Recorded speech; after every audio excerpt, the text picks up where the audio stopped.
Naafi ana.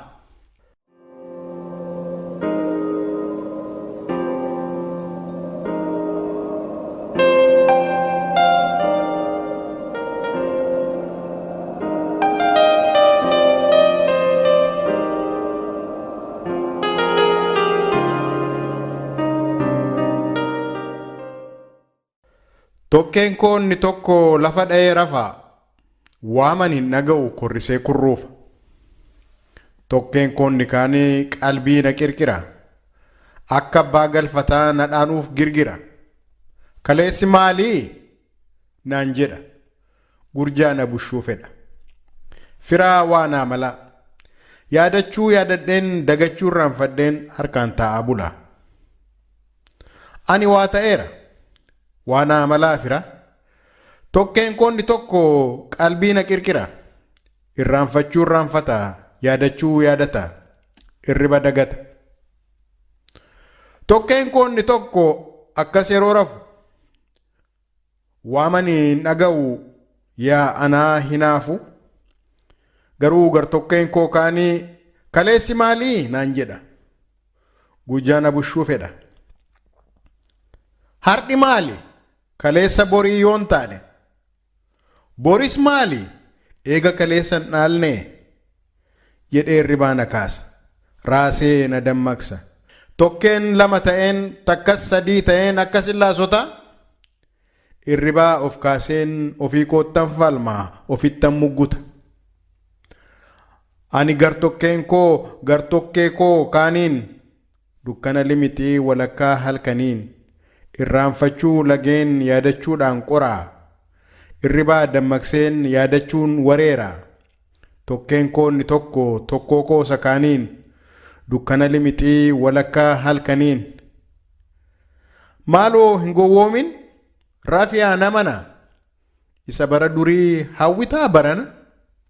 Kaleessi tareera kuunnoo fagaateera maafin irraanfattu irriba kee raftuu.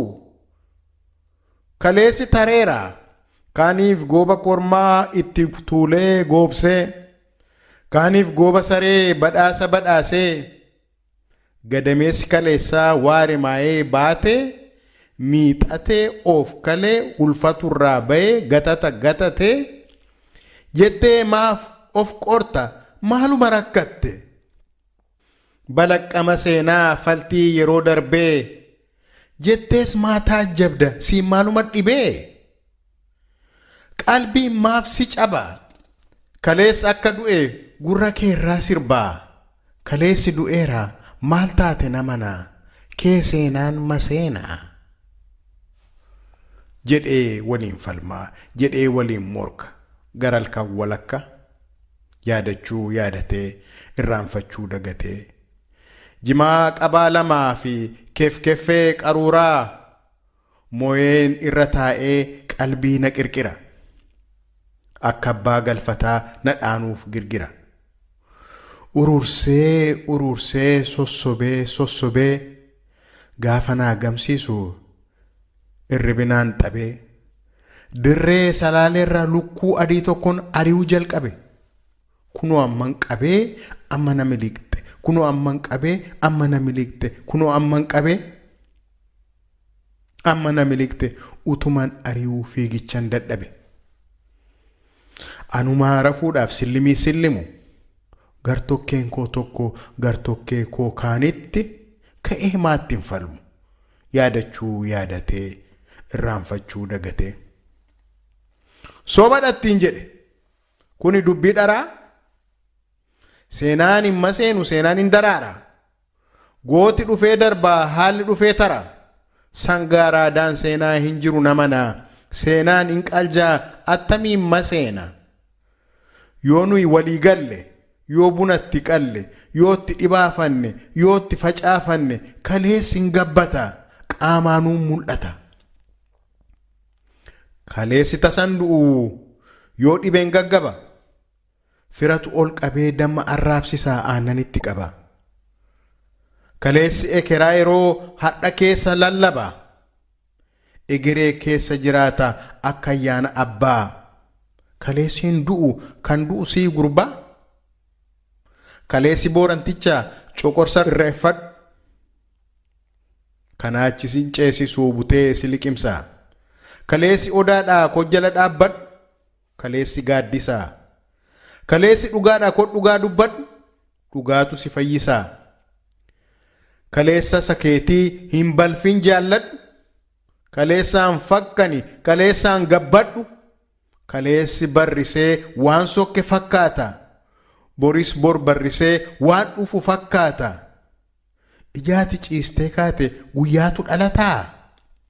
Kaleessi har'a keessa, boris har'a keessa eessaa dhufa seeta? Inni kaleessa isaa fidee sitti haguugu, isa dhisee si duugu, yookaan isa hidhee si luugu. Tokkeen koo inni tokko lafa dha'ee rafa. Waaman hin dhaga'u korrisee kurruufa. Kaleessi kaleessa eessa isaatu fafaa. Kaleessa isa kanaa, kaleessa isa kaanii kuni dubbii doofaa. Hin qabu kaleessi quxisuuf hangafaa jedhee riba rafa. Tokkeen koo inni kaan har'i maalii jedha. Kaleessa borii yoon taane. Boris maalii jedha. Eega kaleessan dhaalne. Firaa waan amalaa yaadachuu yaadadheen dagachuu irraanfadheen asin galagalaa achin galagalaa halkan taa'an bulaa kaleessan ilaalaa akka hoorus ka'ee seettiin galaafatu akka bor mul'atu akka aduun bariitu. Adoolessa 9 bara 2008 Helsinki, Finland.